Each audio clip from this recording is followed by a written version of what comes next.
अस्सलाम वालेकुम। कैसे हैं आप सब? उम्मीद है सब लोग ठीक होंगे, खुश होंगे। अल्हम्दुलिल्लाह मैं भी ठीक हूँ। Welcome back to my channel. और आज ना ये वाली वीडियो जो है वो टिप्स से रिलेटेड है और ज़िंदगी का ना एक बहुत ही अहम टास्क है जो मैं आज डिस्कस करने जा रही हूँ। पहले मैंने सोचा था कि ये वाली वीडियो मैं नहीं बनाती क्योंकि मोस्टली मेरी ऑडियंस जो है ना वो वही लोग हैं जो कि डेली रूटीन में इंटरेस्टेड हैं। तो फिर मैंने सोचा कि हो सकता है कोई और भी सिस्टर जो है वो मेरी तरह ही हो कि फ़र्स्ट टाइम मदर हो, तो उसके साथ भी यही सेम प्रॉब्लम्स और इश्यूज चल रहे हों जो मेरे साथ है, जो ज़िंदगी के फेज़ जो हैं वो मैं कर रही हूँ फेस, तो वो भी इसी चीज़ से गोइंग थ्रू हो। तो बेटर यही है कि इस वीडियो को शेयर कर लिया जाए। तो फिर इसलिए वो सोच समझ के आज फिर ये वाली वीडियो जो है ना वो मैं लेके आई हूँ। जी हाँ, वीडियो जो है ना आपको थंबनेल से तो अंदाज़ा हो ही गया होगा कि पोटी ट्रेनिंग से रिलेटेड है। और कुछ चीज़ें होती हैं ना जिससे आप स्टार्ट करने से बहुत ज़्यादा डरते हैं कि अच्छा पता नहीं क्या होगा, ये काम हम करना स्टार्ट करेंगे तो पता नहीं कितनी डिफ़िकल्टीज़ हमें आएंगी और क्या कुछ हमें ना फेस करना पड़ेगा। बिल्कुल इसी तरह से होता है जब बच्चों को ना फीड छुड़वाना होता है, तो उसमें भी बड़ा डर फील हो रहा होता है कि न जाने क्या होगा, बच्चा कितना तंग करेगा। लेकिन ये ज़िंदगी की वो हकीकतें हैं जो हमें फेस करनी ही करनी होती हैं और एक टाइम के बाद उसको ना एंड अप करना ही होता है। तो बस चलिए फिर आज का व्लॉग स्टार्ट करते हैं। और मैं आपको बताऊं कि लिटरली ये 1 वीक लगा था मुझे इसको ना अपने बेटे को ट्रेनिंग करवाने में। और अगर इन्हीं टिप्स को आप भी फॉलो करेंगे तो आपको भी ना बेहतरीन रिजल्ट मिलेंगे। अगर आप इसमें इंटरेस्टेड नहीं हैं, किसी और के साथ भी आप ये वीडियो शेयर कर सकते हैं ताकि उनको इस चीज़ से ना फ़ायदा हो सके। फर्स्ट ऑफ ऑल तो ये बताती चलूँ कि मैंने बहुत ज़्यादा सर्च की इस बारे में कि ये किस तरह से करवाया जाता है, क्योंकि घर में अगर कोई बड़ा हो ना तो उससे तो आप चलो कोई ना कोई मशवरा कर सकते हैं कि पोटी ट्रेनिंग किस तरह से स्टार्ट करवाई जाती है। मैंने भी इधर उधर काफ़ी लोगों से पूछा, रिलेटिव्स में भी पूछा, लेकिन सब ने यही मुझे कहा कि बस उसको प्रैक्टिस करवाते रहो तो इस तरह से ना हो जाता है। तो लेकिन मुझे ये था कि इस तरह से मैं कितना मतलब टाइम इसको प्रैक्टिस करवाती रहूँ, ख़ासतौर पर इस तरह के घरों में जहाँ के कारपेट वगैरह होते हैं ना, तो आप ज़्यादा टाइम के लिए बच्चे को ऐसे ही नहीं छोड़ सकते। तो ट्रेनिंग ज़रूरी थी और अगर ट्रेनिंग नहीं है तो फिर डायपर लगाना ज़रूरी था। तो बस फिर पहला काम हमने यही किया कि ये जो कारपेट है ना इसको उठा दिया जाए, ताकि अगर कोई इंसिडेंट जो है ना वो हो तो कम से कम कारपेट जो है ना वो ख़राब ना हो। खुला इसी तरह से फ़र्श होगा ना तो चलो उसके ऊपर फिर मोप वगैरह लगाना इजी होगा और उसको क्लीन अप तो किया जा सकता है, क्योंकि कारपेट पे तो फिर बंदा बैठ के खाना भी खा लेता है और नमाज भी हम पढ़ लेते हैं। तो सबसे पहला जो स्टेप है ना वो हमने इसी चीज़ से लिया कि बस कारपेट उठा दिया जाए और सारी चीज़ें जो है ना वो ओपन हों, और ताकि रूहान साहब जो है ना वो खुल के इंजॉय करें इधर उधर और हम इसकी ना ट्रेनिंग कर सकें। तो चलिए यहाँ पे कुछ आप लोगों के साथ ज़रूरी चीज़ें शेयर कर लेती हूँ जो कि पोटी ट्रेनिंग से रिलेटेड ही हैं और उनका ना आपके पास होना बहुत ही ज़रूरी है। सबसे पहली बात ये कि अगर आप ये सोच रहे हैं ना कि डायपर लगाते लगाते आप इसकी पोटी ट्रेनिंग हो जाएगी बच्चे की, तो ऐसा बिल्कुल भी मुमकिन नहीं है, क्योंकि उसमें दे डोंट फील मॉइस्चर, क्योंकि वो उसकी स्किन जो है ना वो ड्राई ही रखता है डायपर जो होता है। तो इसलिए बेटर ये है कि आप बच्चे का ना डायपर सबसे पहले रिमूव करें ताकि उसको पता चले कि मेरी बॉडी पे ना क्या इसका असर हो रहा है। तो डायपर हटा के आप ये इस तरह से ना पैंटीज़ या पुल अप्स इसको कहते हैं ये भी यूज़ कर सकते हैं। तो इसका ये फ़ायदा होता है कि ऐसे पैंटी की तरह इसको उतार लिया जाता है और दोबारा से चढ़ा दिया जाता है। लेकिन मैं यही मशवरा दूंगी कि आप इसको भी रिमूव करेंगे तो ही बच्चे को फीलिंग आएगी कि मुझे ना कुछ समथिंग डिफरेंट फील हो रहा है। उसके बाद जो चीज़ सबसे ज़रूरी आपके पास होनी चाहिए वो इस तरह से सिंपल वाली पैंटीज़ हो या अंडरटेकर आप ले सकते हैं। मैंने ऐसे 3-4 का ना एक सेट ले लिया था ताकि मुझे ना आसानी हो। घर में कुछ थी भी मेरे पास और उसके बाद फिर मुझे रियलाइज़ हुआ कि पैंटीज़ की बजाय ना इस तरह के ये जो पजामाज होते हैं ना वो ज़्यादा कंफर्टेबल रहते हैं, क्योंकि पैंटीज़ में जब बच्चा करता है ना यूरिन पास कर देता है तो वो फ़ौरन से बाहर निकल आता है। लेकिन जो इस तरह के पजामाज होते हैं ना उसमें जब बच्चा करता है यूरिन तो वो आहिस्ता आहिस्ता मतलब उसकी टांगें तो भीग जाती हैं लेकिन फ़र्श ख़राब नहीं होता। तो ये बहुत ज़्यादा फ़ायदा मुझे दिया, तो मैंने ना ज़्यादा पजामाज ही यूज़ किए थे। उसके अलावा ये ना कुछ सूती कपड़े हैं, ये मैंने इस तरह से एक्स्ट्रा वाले बना के रखे हुए थे। ताकि कहीं भी अगर बच्चा कर देता है ना तो ये एक्स्ट्रा वाले ही होने चाहिए, मतलब आप इसको इससे साफ़ करें बच्चे को और बाद में इनको फेंक दें, आपको दोबारा से रीयूज़ करने की ज़रूरत नहीं है। इसलिए फिर एक्स्ट्रा वाले कपड़े जो है ना वही मैंने रखे थे, और ये मैंने काफ़ी ज़्यादा बना के रखे हुए थे ताकि मैं ना ये बहुत ज़्यादा ईजी रह सकूँ कि अगर कहीं भी बच्चा कर देता है, अचानक से कुछ हो जाता है तो मुझे ना फिर ढूंढना ना पड़े कि मैं किस चीज़ से ना इसको क्लियर करूँ, किस चीज़ से साफ़ करूँ। जो इस तरह के घर होते हैं तो वहाँ पे फिर यही मसले होते हैं, अगर घर कच्चा हो या दूसरी तरह का फ़र्श हो ना तो उसमें फिर इस तरह का मसला नहीं होता। पोटी ट्रेनिंग के लिए पॉट तो मैंने बहुत पहले से लिया हुआ था, लेकिन ये ना बिल्कुल भी मेरे लिए यूज़फुल नहीं रहा, क्योंकि अपने बेटे की ना ऐसे पैंटी वगैरह रिमूव करते करते ही ना वो बाहर ही ऐसे उसका हो जाता था, तो इस पे बिठाने का मौका ही नहीं मिलता था। तो इसलिए फिर मैंने इसको ऐसे बाहर कहीं रख दिया और मैंने ना स्टार्ट से ही उसको वॉशरूम की आदत ही डाली है। अच्छा, उससे नेक्स्ट टिप मेरी ये है कि बच्चे को ना सबसे पहले जो काम करना है आपने वेट और ड्राई का उसके माइंड में ना थोड़ा सा क्लियर करवाना है कॉन्सेप्ट। यहाँ पे मैंने भी एक बोल में पानी ले लिया है, तो मैं उसका हाथ गीला किया, उसको मैंने बताया कि ये वेट है, इसको वेट कहते हैं, मतलब आपके हाथ को पानी लग गया है और ये वेट हो गया है। दूसरा हाथ जो है वो ड्राई है, तो उसको मैं इस तरह से समझा रही हूँ कि ये ड्राई है। इससे ये होगा कि बच्चे को ना आप बार बार पूछेंगे कि आर यू वेट और ड्राई, तो वो बता सकेगा कि मैं वेट हूँ या ड्राई। ये चीज़ जो ये वाली टिप है ना तभी कारआमद होगी जब बच्चा जो है ना वो थोड़ी बहुत बातें करने वाला होगा।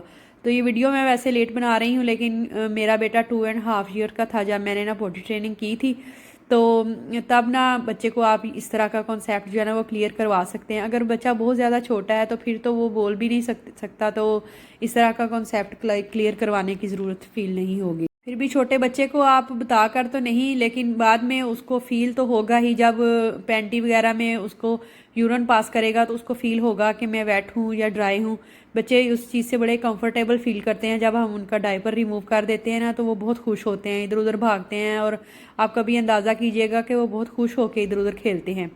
अच्छा, उससे नेक्स्ट टिप मेरी ये है कि आप बच्चों को ना रिवार्ड दें, मतलब कि कोई ना कोई चीज़ ऐसी रखें घर में कि जो बच्चे को बहुत ज़्यादा पसंद है। मैं चूँकि इसको कैंडीज़ वगैरह ज़्यादा नहीं देती ना, तो इसलिए फिर रिवार्ड के तौर पे मैंने यही बंटीज़ वगैरह मंगवाई थी कि जब ये ना थोड़ा बहुत बताना स्टार्ट कर देगा तो रिवार्ड के तौर पे मैं ना इसको इस तरह की कोई ना कोई चीज़ दूँगी, तो फिर बच्चा खुश हो जाएगा और नेक्स्ट टाइम भी फिर ना बताना स्टार्ट करेगा। कुछ स्टोन चॉकलेट्स मैंने मंगवा के रखी हुई थी, और ये वाकई बहुत ज़्यादा इसने ना हेल्प की। मैं जब भी इसको वॉशरूम लेके जाती थी तो मैं कहती थी अगर आप यहाँ पे छी करोगे ना तो मैं आपको फिर जीजी दूंगी या बंटी दूंगी। इस तरह से ना बच्चा बहुत ज़्यादा खुश हो जाता है। नेक्स्ट टिप मेरी ये है कि बच्चे को अगर पोटी ट्रेनिंग या यूरिन ट्रेनिंग पे आप लेके आ रहे हैं ना, उसको बार बार लिक्विड दें। मुख्तलिफ तरह की चीज़ें आप दे सकते हैं। मैं इसको कभी टैंक बना देती थी, कभी इस तरह से जूस वगैरह दे देती थी, और कभी दूध वगैरह बना देती थी, मतलब कि जामे शीरी वाला दूध बना दिया, और कभी ना ऐसे ही सादा पानी इसको पिला देती थी। उससे क्या होता है कि जितना ज़्यादा बच्चा लिक्विड पिएगा ना उतना ज़्यादा बार उसको ज़रूरत पड़ेगी यूरिन पास करने की। तो जितने ज़्यादा आपके पास चांसेस होंगे ना तो उतने ज़्यादा आप प्रैक्टिस बच्चे को बार बार करवा सकेंगे। आजकल तो खैर मौसम थोड़ा चेंज हो गया हुआ है, लेकिन जब मैंने करवाई थी बच्चे को ट्रेनिंग तो तब थोड़ा मौसम जो ना वो गर्म साइड पे ही था, तो इसलिए फिर मैंने ना ज़्यादा से ज़्यादा उसको लिक्विड दिए ताकि वो बार बार उसको यूरिन पास करने की ज़रूरत फ़ील हो और मैं बार बार उसको लेके जा सकूं। तो ये चीज़ जो है ना वो बहुत ही ज़्यादा हेल्पफुल रही है। अगर बच्चा फीडर का दूध पीता है तो वो चीज़ भी काफ़ी ज़्यादा हेल्पफुल रह सकती है। ये देखें आप, तो इस तरह से बैठ कर ना वो डायरेक्ट वॉशरूम में ही कर लेता है। और ये पैंटीज़ जो है ना, जब बच्चे की ऐसे डायपर हम रिमूव कर देते हैं ना, वो बहुत ज़्यादा रिलैक्स और खुश फील होता है करता है, और बहुत ज़्यादा फ़न करता है, इंजॉय करता है उस चीज़ को। और जब आप उसको दोबारा से डायपर कभी लगाएंगे ना तो उसको बहुत ज़्यादा इरिटेशन होगी उससे। तो बेटर यही है कि बच्चे को ना रिलैक्स फील करवाया जाए ताकि उसका माइंड जो है ना वो और चीज़ों में लग सके, कुछ समथिंग डिफरेंट और फन कर सके वो। वरना बच्चे जो है ना वो डायपर जब भरा हुआ होता है, हैवी होता है, तो वो ना बहुत ज़्यादा ऐसे लेज़ी से होके बैठे रहते हैं और बताते भी नहीं हैं कुछ। लिक्विड चीज़ों के साथ साथ आपने बच्चे को हाई फाइबर फूड देना होता है, लाइक होल व्हीट चपाती दे दें या ब्राउन ब्रेड दे दें, और फ्रूट्स और नट्स वगैरह लाजिम दें बच्चे को, ताकि उससे ना उसको कॉन्स्टिपेशन का मसला ना हो और उसका जो स्टमक है वो डिस्टर्ब भी ना हो और बिल्कुल ठीक से वर्क करे और आपके पास ज़्यादा से ज़्यादा चांसेस हो कि आप उसकी ना ट्रेनिंग करवा सकें। सैलड में कुछ बच्चे हैं उनको क्यूकम्बर बहुत ज़्यादा पसंद होता है, कैरेट भी बच्चे शौक से खा लेते हैं, तो इस तरह की चीज़ें जो है ना वो भी उन दिनों में बच्चे को ज़्यादा ऑफ़र करवाएं ताकि उसका स्टमक जो है वो डिस्टर्ब ना हो, बिल्कुल सही से वर्क करे। फॉर पॉटी ट्रेनिंग आप बच्चे को ना हर खाने के बाद वॉशरूम लेके जाएं और कुछ टाइम के लिए उसको बिठाएं, लाइक 5 to 10 मिनट्स ओनली, क्योंकि अगर हम उसको ज़्यादा टाइम के लिए बिठाएंगे ना तो उसका कोई फ़ायदा नहीं है। अगर बच्चे को उसकी ज़रूरत फील हो रही है तो वो 5 to 10 मिनट्स में ही आपको ना कुछ इस तरह के साइन दे देगा कि आपको फील हो जाएगा कि yes he want to do something. कुछ मदर्स होती हैं वो बच्चे को ना सज़ा दे के ऐसे वॉशरूम में बिठाए रखती हैं कि आप कुछ करोगे तो ही आपको उठाया जाएगा यहाँ से, तो इस तरह से ना बच्चे को सज़ा नहीं देनी चाहिए। बस 5 to 10 मिनट्स के लिए उसको बिठाएं और उसका मूड ख़राब होने से पहले पहले उसको उठा लें। और कुछ पेरेंट्स मैंने ये भी देखे हैं कि मोबाइल वगैरह दे देते हैं, उससे क्या होता है कि बच्चे को वो कॉन्सनट्रेटिंग नहीं कर पाते कि हमारी बॉडी को ना किस चीज़ की ज़रूरत है किस चीज़ की नहीं, उनका ध्यान और उनका सारा अट्रैक्शन जो है ना वो मोबाइल की तरफ ही लगे रहे हुए रहते हैं। तो इसलिए बेटर यही है कि बच्चे को मोबाइल ना दिया जाए और चाइल्ड को ना कंसंट्रेट करने दिया जाए कि क्या सिचुएशन जो है ना उनकी बॉडी पे हो रही है। तो इस तरह से ही बच्चे जो है ना सही तरह से बताना स्टार्ट करते हैं। फिर don't ask you want to go to washroom, बच्चे से ना बार बार ना पूछें, जस्ट आपने उसको बताना है, उसको बार बार रिमाइंड करना है। Just tell him we should go to toilet, we will make fun there. Like मैं जब रूहान को लेके जाती थी वॉशरूम तो मैं वहाँ पे इसके साथ ना मुख्तलिफ पोइम्स वगैरह इस तरह से कुछ सिंगिंग कर लेती थी, इस तरह उसके साथ बात करती थी कि चलो काउंटिंग करते हैं या ट्रेन किस तरह से चलती है, ABC पढ़ने लग जाती थी। मतलब जस्ट आपने फ़न करना है कि ताकि उसका ना ध्यान जो है उधर बाथरूम पे बैठे हुए बटा रहे और वो ना कुछ उसको ना आदत बन जाए वहाँ बैठने की। लेकिन मोबाइल से आपने उसका ध्यान जो है ना वो मतलब कि नहीं बटाना कि आप मोबाइल में लगे रहो, लेकिन आप वहाँ पे उसको इस तरह से फ़न माहौल थोड़ा प्रोवाइड करेंगे ना तो उससे बच्चा जो है ना वो ध्यान में लगा लगा उसको वहाँ बैठने की आदत हो जाएगी। लेकिन अगर आप खुद से बच्चे को पूछेंगे ना you want to go to washroom तो वो कभी भी हाँ नहीं बोलेंगे, हमेशा बोलेंगे नहीं, क्योंकि स्टार्टिंग में बच्चे थोड़ा वो स्केरी भी फील कर रहे होते हैं और उनको हेसिटेशन भी हो रही होती है तो वो कभी भी नहीं बताएंगे। तो आपने जस्ट बार बार उसको रिमाइंड करवाना है कि आपको वॉशरूम जाना है तो हम चलते हैं, हम वहाँ पे कुछ फ़न करेंगे। इस तरह से आपने उनको बार बार रिमाइंड करवाना है। If accident happen don't scream on your child for the next time they will feel shy और अनकम्फर्टेबल। कुछ होता है ना कि बच्चे अगर उनसे कुछ हो गया है, इंसिडेंट हो गया है, तो आपने उनके ऊपर शाउट नहीं करना, आपने उनको डराना धमकाना नहीं है। उससे ये होगा कि बच्चे जो ना नेक्स्ट टाइम के लिए बहुत ज़्यादा अनकंफर्टेबल हो जाएंगे और वो उस चीज़ को छुपाना शुरू कर देंगे। तो जितना आप ऐसे बहुत ज़्यादा सॉफ्ट अंदाज में उसके साथ बात करेंगे, बच्चे को फील करवाएंगे कि कोई बात नहीं, अगर इस तरह से हो गया है तो नेक्स्ट टाइम आपने मुझे बताना है, तो वो बच्चा ना पोलाइटली उस चीज़ को लेगा, तो नेक्स्ट टाइम ना आपको बताना शुरू कर देगा।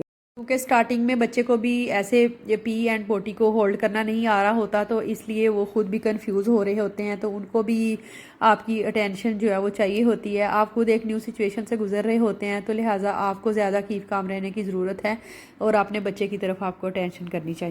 So be polite by action and reaction and clean him nicely.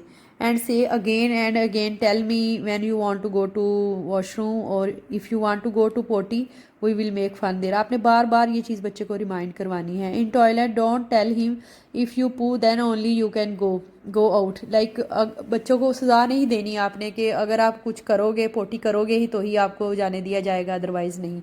इससे ना बच्चे का ना दिल उससे बहुत ज़्यादा बुरा होने लग जाता है, उचाट होने लग जाता है, तो वो फिर ना वॉशरूम जाने से या बताने से डरने लग जाते हैं।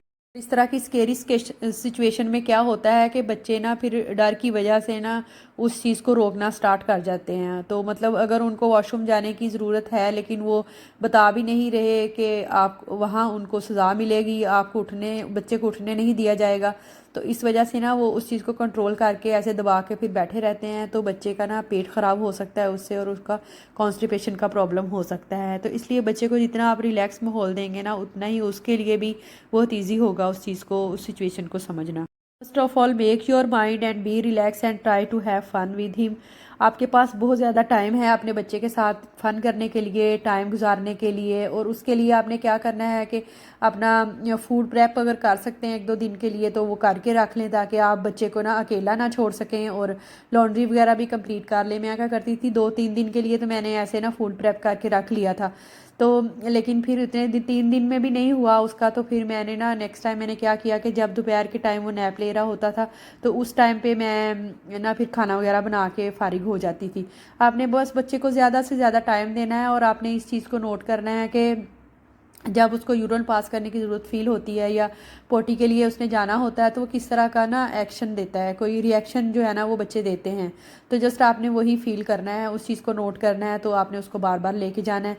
जस्ट 1 वीक ही लगेगा, आपको ज़्यादा टेंशन देने की ज़रूरत है, और इतने दिनों में ही बच्चे जो है ना वो बताना शुरू कर देते हैं।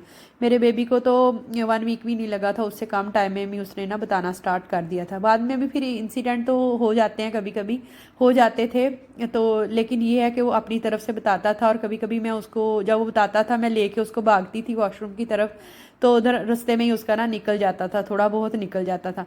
तो मैं कहती थी कोई बात नहीं, नेक्स्ट टाइम आप मुझे और ज़रा जल्दी से बताना, तो फिर हम भाग भाग के जाएंगे। तो इस तरह से ना आप बच्चे के लिए बहुत ज़्यादा सिचुएशन को लाइट सा रखेंगे ना, तो बच्चे ईजी होके बताना शुरू कर देंगे। तो जी ये थी आज की वीडियो, होपफुली आप लोगों को अच्छी लगी होगी, और ये टिप्स जो हैं वो आपने ज़रूर फॉलो अप करने हैं, तो इंशाल्लाह 1 वीक में ही आपका बच्चा जो है ना वो फुली तौर पे पोटी ट्रेन हो जाएगा। फर्स्ट पहले बच्चे यूरिन का बताना स्टार्ट करते हैं, तो जब यूरिन का बताना स्टार्ट कर देंगे ना तो जल्दी ही उन्हें फिर पोटी का भी पता चलना शुरू हो जाता है कि हमने इस टाइम पे बताना है। अगर नहीं वो बताते तो हर मील के बाद अगर आप बार बार उसको लेके जाएंगे ना हर मील के बाद, तो वो ना सिचुएशन इस तरह की हो जाएगी कि आपको भी अंदाज़ा हो जाएगा कि ये इसका टाइम है, ये इसकी रूटीन है, इस टाइम पे इसने ना जाना है वॉशरूम। तो चलिए मिलते हैं नेक्स्ट वीडियो में इंशाल्लाह। Thank you for watching till the next video. अल्लाह हाफिज़, take care, bye bye. Video अच्छी लगी तो लाइक ज़रूर कीजिएगा, और चैनल पे न्यू है तो सब्सक्राइब माई चैनल। अल्लाह हाफिज़, बाय, टेक केयर।